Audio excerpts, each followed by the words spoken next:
Under-19 Asia cup में Nepal versus Bangladesh का आज मैच था। नेपाल की परफॉर्मेंस की अगर हम बात करें यान, वही गलतियां लगातार दोहरा रही है नेशनल टीम भी, अंडर-19 टीम भी, नेपाल की वुमेन्स टीम भी। लेकिन जो चीजें हम लगातार कहते हैं अपनी वीडियोस में, कहीं ना कहीं वो चीजें नहीं करने का सबसे बड़ा खामियाजा है। जाहिर सी बात है, कोई हम लेक्चरर नहीं बैठे, लेकिन जो हम बातें कहते हैं उसी वजह से हमारे साथ व्यूअर्स जुड़े हुए हैं। कहीं ना कहीं बातों में सच्चाई होती है।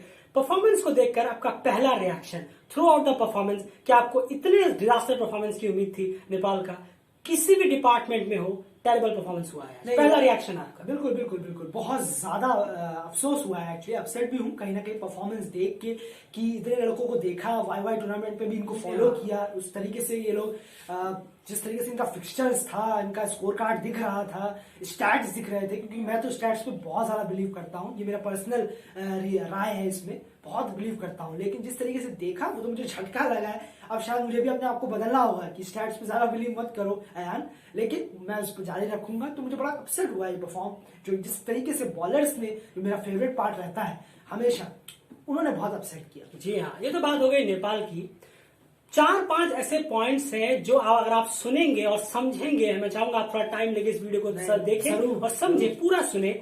4-5 पॉइंट्स ऐसे हैं जो हम आपको प्रूव करके बता सकते हैं आज की इस वीडियो में, कि जहां पर गलतियां हुई हैं और उसी वजह से बांग्लादेश इस मैच में चढ़ के बैठा है। तो वीडियो को देखते जरूर रहिए। बांग्लादेश की तरफ से मैं बात करूं, बांग्लादेश ने पहले आज बैटिंग करी है, टॉस भी उन्होंने जीता है। बिल्कुल 297 रन उन्होंने बोर्ड पे लगाए हैं नेपाल की बॉलिंग अटैक के सामने। 7 बॉलर यूज किए हैं नेपाल ने आज, उस पर तो हम बाद में आएंगे।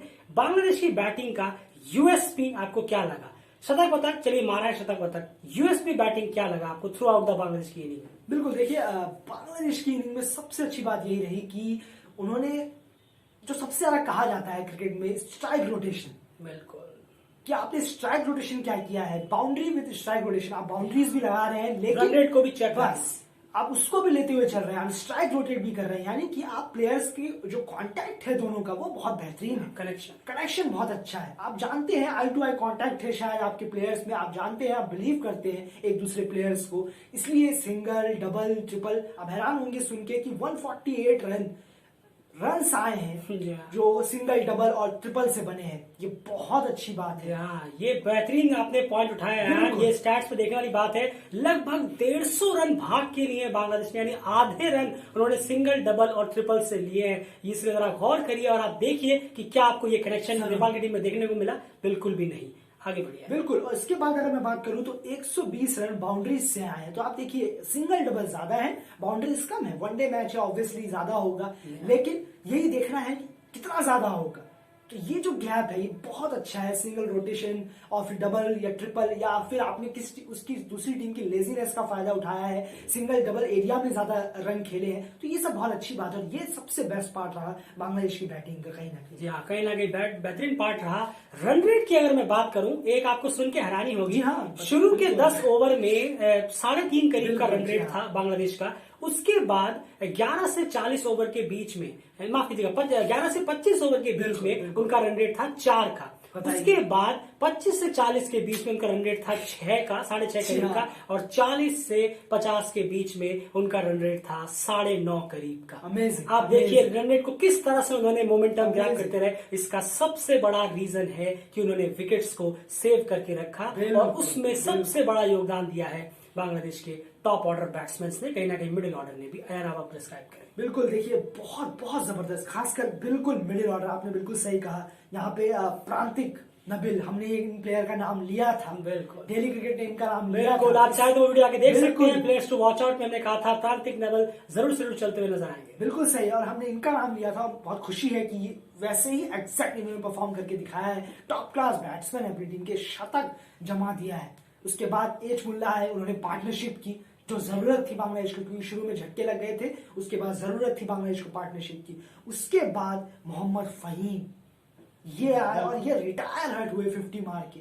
डेफिनेटली 25 से 30 रन बच गए नेपाल के लिए, वरना 320 से ऊपर होता अगर मोहम्मद फरीद डायरेक्ट नहीं होते। जिस तरह से उन्होंने धोना चालू किया था नेपाल के बॉलर्स को, डेफिनेटली पूरी तरह से आउट क्लास कर दिया था। बिल्कुल सही, और 127 रन प्रांतिक ने बनाए हैं लास्ट, नॉट आउट। जिस तरीके की प्रांतिक की बैटिंग रही है लास्ट में, ओवर शैडो कर दिया उन्होंने अपने अदर्स बैट्समैन को। तो ये बहुत एक पूरा एक परफॉर्म शो रहा है प्रांतिक की तरफ से, मोहम्मद फहीम की तरफ से, और जो मिडिल ऑर्डर तो इनका बहुत स्ट्रांग नजर आ रहा है। तो कहीं ना कहीं कहना होगा कि बांग्लादेश फुल प्रूफ तैयारी के साथ आई है, मजाक नहीं है बांग्लादेश को हल्के में लेना। हाँ बिल्कुल, वर्ल्ड चैंपियंस जो हैं बिल्कुल ऐसे ही नहीं है, उन्होंने वर्ल्ड चैंपियंस की तरह परफॉर्म भी किया है। अभी उन्होंने इंडिया को भी लोकल ट्रायंगल सीरीज में हराया था और यहाँ पर उनकी परफॉर्मेंस काबिल तारीफ है। कवर्स में और ऑफ साइड में काफी शानदार शॉट्स देखने को मिले हैं यहाँ पर। और सबसे बड़ी बात है कि जो भी प्लेयर आया उसने एक चीज पे जरूर ध्यान दिया, वो था रन रेट। रन रेट किसी भी प्लेयर ने गिरने नहीं दिया, स्ट्राइक रेट बहुत अच्छा मेंटेन किया। उनसे अगर बाउंड्रीज नहीं आ रही थी तो उन्होंने सिंगल रोटेट किया। और प्रांतिक नोबल ने जैसे 100 किया उसके बाद जो बचे 27 रन वो तो शायद 6-7 बॉलों में उन्होंने मार दिए। बहुत ही शानदार बैटिंग देखने को मिली है बांग्लादेश की इस पूरी यूनिट की तरफ से, जो हुआ 297 का डेमोस टोटल। अब आ जाते हैं यहाँ पर नेपाल की उन पॉइंट्स की तरफ जहां पर सबसे ज्यादा डिजास्टर चीजें हुई हैं। 4 और 5 पॉइंट ऐसे हैं जो हम आपको प्रूव करके दिखाएंगे कि आखिर किस तरह से नेपाल आज बुरी तरह से हार उनका सामना करना पड़ा है उनको बांग्लादेश की तरफ से। सबसे पहले तो शेर मल्ला क्यों टीम में नहीं थे इसका कुछ अंदाजा नहीं है।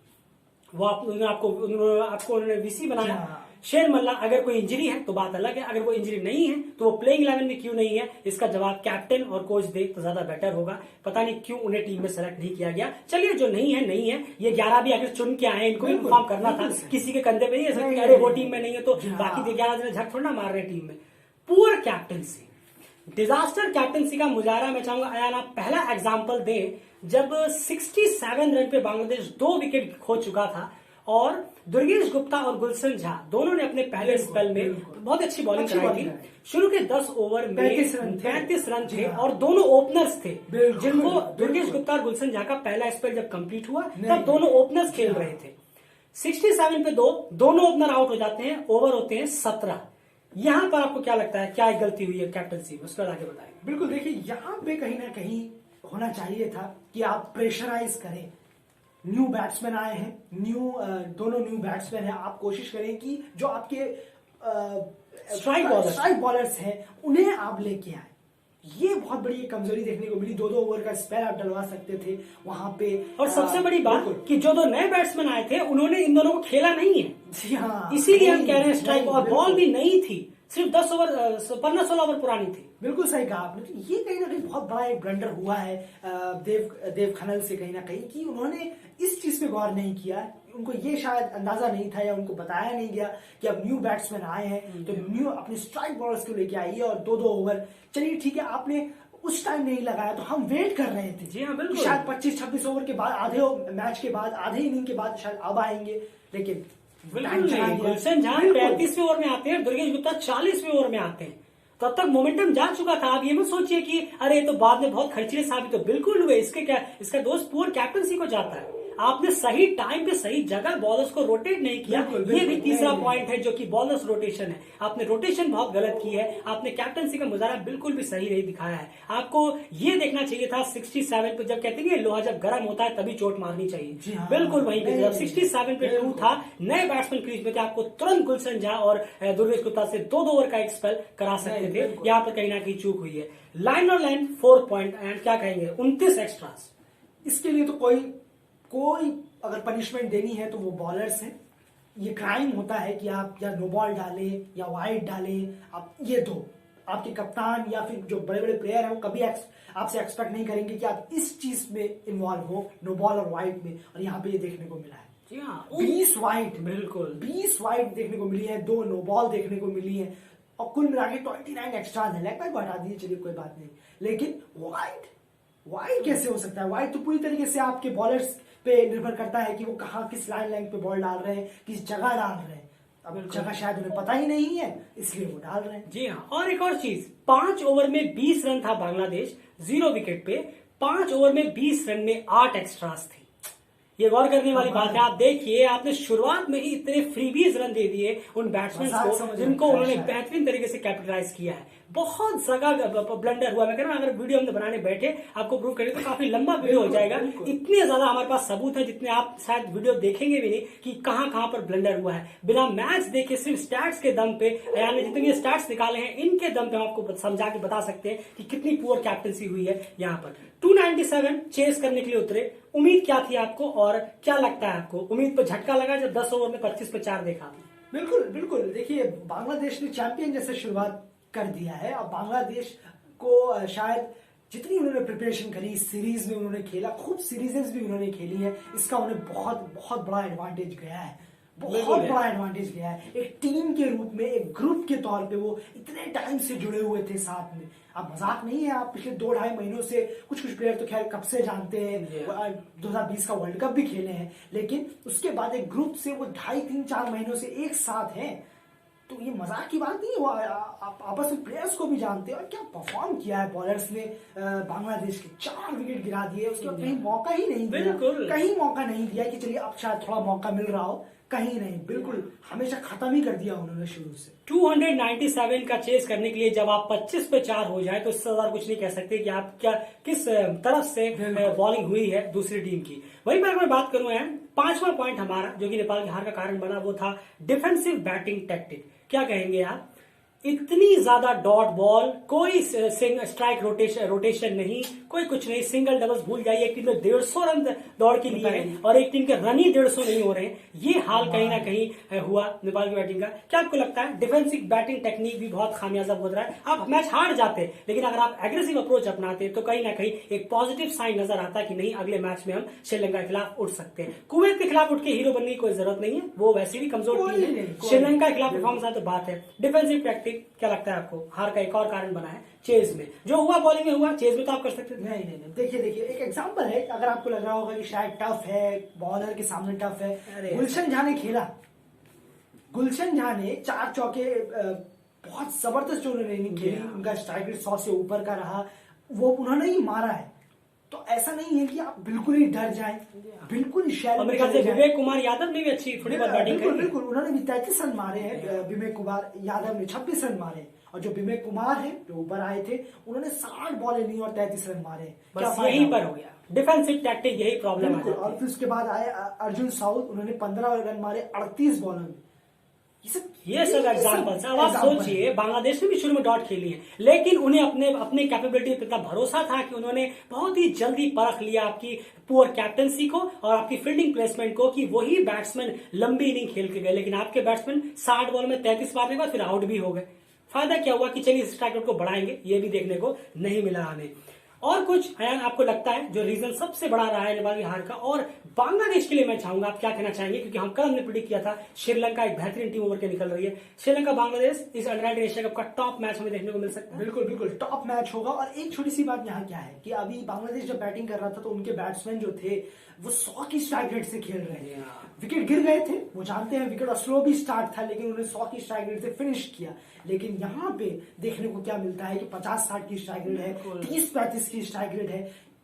नेपाल वही गलती कर रहा है जो उनके इंटरनेशनल प्लेयर गलती करते हैं। हाँ, वनडे क्रिकेट में खासकर 80-90 की स्ट्राइक रेट से रन नहीं बनाते हैं, इसलिए इतना प्रेशर चढ़ जाता है। और शायद बनाने का तरीका नहीं मालूम, तरीका नहीं, बिल्कुल किस तरीके से बनाया जाता आपने सही कहा। मैं कहना चाहूंगा कि ये प्रॉब्लम बार बार नेशनल टीम में भी है, इन टीमों में भी है।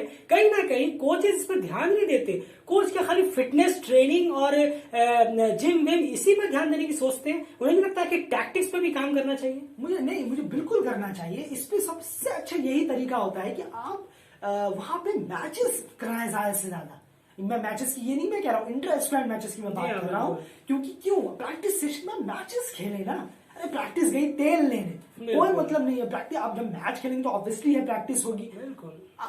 सबसे बेस्ट तरीका होता है कि सिंगल डबल का पता करने का, कैसे अपने ट्रेनिंग सेशन में कैसे करके हमें सिंगल निकालना है, कैसे। सबसे अच्छा तरीका है कि आप इंटर स्क्वाड मैच कराइए और वहीं से पता चल जाएगा कि कहां से मुझे सिंगल लेना है, कहां से डबल लेना है। ट्रेनिंग सेशन में ये सबसे इंपॉर्टेंट होना चाहिए नेपाल के लिए। लेकिन अभी आप बांग्लादेश का स्ट्राइक रेट देख लीजिए, 100 से ऊपर का है।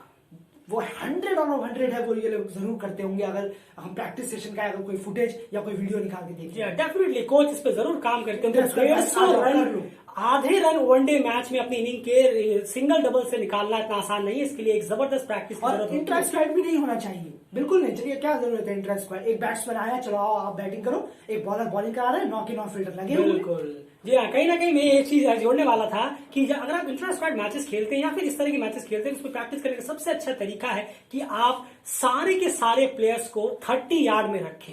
ये मैं प्रैक्टिस की बात कर रहा हूँ। आप अपने 9 के 9 प्लेयर्स को 30 यार्ड में राउंड करके खड़ा कर दें और अब बैट्समैन को बोले कि अब आप सिंगल निकाल के दिखाइए, आपको चौके छक्के नहीं मारने, सिंगल निकालने। ये प्रैक्टिस करवाइए आप अपने ग्राउंड पे, डेफिनेटली आपको स्ट्राइक रोटेट करते हुए नजर आएंगे। नेशनल टीम भी, अंडर 19 टीम भी, सब कुछ बयां कर देता है। और बांग्लादेश की तारीफ करूंगा, बांग्लादेश के बॉलर्स जबरदस्त बॉलिंग बैटिंग, चैंपियन की तरह खेले। चैंपियन 2020 की वर्ल्ड कप विनिंग टीम जिस तरीके की उन्होंने खेला है, तंजीम हसन जबरदस्त, तंजीम हसन साकिब जो हमने कहा था, महमूद रहमान, उन्होंने भी, Rakibul Hasan, top notch performance हुई है इन सब की तरफ से। हेड्स ऑफ है बांग्लादेश की अंडर 19 टीम को, बहुत जबरदस्त। बिल्कुल शानदार परफॉर्मेंस है उनकी तरफ से, कोई दोहराए नहीं है, और जबरदस्त इनिंग उनकी तरफ से खेली गई है। ओवरऑल 7वां पॉइंट, हम दोबारा वही चीज अपने वीडियो में दोहराते रहते हैं, फिर दोहरा देंगे कि कैन जो बोर्ड है, अगर आप सोच रहे हैं कि सिर्फ 1-2 मैचेस करा देने से सीरीज से पहले टीम जीत जाएगी, ये नहीं होने वाला। वुमेन्स की टीम देखिए, आपने उनसे पहले एक छोटा सा शायद कुवैत या कतर से एक सीरीज रखवाई थी, उनके बाद क्या हुआ, एशिया क्वालिफायर्स में वो पूरी तरह से धूल चढ़ा दिए गए। अगर हम यहाँ बात करें अंडर 19 टीम की, टूर्नामेंट सोचा एक टूर्नामेंट करा देंगे, उसके बाद ये रॉकेट की तरह परफॉर्म करने लगेंगे। बिल्कुल देख लीजिए क्या हाल हुआ, डिजास्टर परफॉर्मेंस है। श्रीलंका के खिलाफ भी यही उम्मीद है, अगर चीजें नहीं सुधरी, इतनी अन्य चीजें सुधरती भी नहीं है, कोई भी काम नहीं कर रहे। कुवैत के खिलाफ जीत के हीरो बनके कोई फायदा होने वाला नहीं है। कड़वी बातें हैं लेकिन रियलिटी यही है। वहीं पे नेशनल टीम की अगर मैं बात कर लूं, ग्लोबल क्वालिफायर से पहले आप सोचेंगे एक सीरीज करा ले और ग्लोबल क्वालिफायर को जीत जाए, इतना आसान नहीं होगा। वहां पर भी आप चौक करेंगे, देख लीजिएगा, क्योंकि गलतियां वही हो रही है बार बार दोबारा तीनों टीमों से, वुमेन्स, मेंस और अंडर 19। लेकिन इसका जो दोष है कहीं ना कहीं जाता है बोर्ड और कोचेस को, जो इन पे काम नहीं कर रहे हैं कहीं ना कहीं पूरी तरह से। फिलहाल इस वीडियो में इतना है। प्लीज वीडियो को लाइक करिए, एनालिसिस पसंद आएगा, क्योंकि हार्श रियलिटी एनालिसिस ही हम लगातार अपनी वीडियोस में करते हैं। जहां पर तारीफ होती है वहां तारीफ करेंगे, वहां जहां पर क्रिटिसाइजिंग का दौरा करेंगे, क्योंकि परफॉर्मेंस बहुत ज्यादा खराब है। हमें ट्विटर पे आप फॉलो कर सकते हैं, लिंक डिस्क्रिप्शन में। ट्विटर पे हमने लगातार हर 10-15 मिनट में लाइव स्कोर अपडेट्स, न्यूज, सारी अपडेट्स हम देते रहते हैं। प्लीज हमें ट्विटर पे फॉलो जरूर करिए। कम्युनिटी पोस्ट चेक करना मत भूलिएगा, एक interesting post under 19 Asia cup से रिलेटेड आज आने वाला है। ये जितने भी स्टैट्स हैं, जितने भी एनालाइज करते हैं, जाहिर सी बात है मैचेस नहीं देख पा रहे, वीडियोस नहीं पा रहे, लेकिन स्टैट्स के जरिए आप तक पूरी एनालिसिस पहुंचाने की पूरी कोशिश रहती है। इस एफर्ट के लिए प्लीज लाइक करिए। इस तरह से एनालिसिस आपको अगर कहीं मिल जाए तो फिर आप हमें कमेंट बॉक्स में आके जरूर कह सकते हैं, और इसका स्टैट्स का पूरा क्रेडिट अयान को जाता है। मुझे नहीं, हम सबको जाता है, हम दोनों को जाता है। फिलहाल वीडियो में इतना ही गाइस, प्लीज वीडियो को लाइक जरूर कर दीजिए। बाय।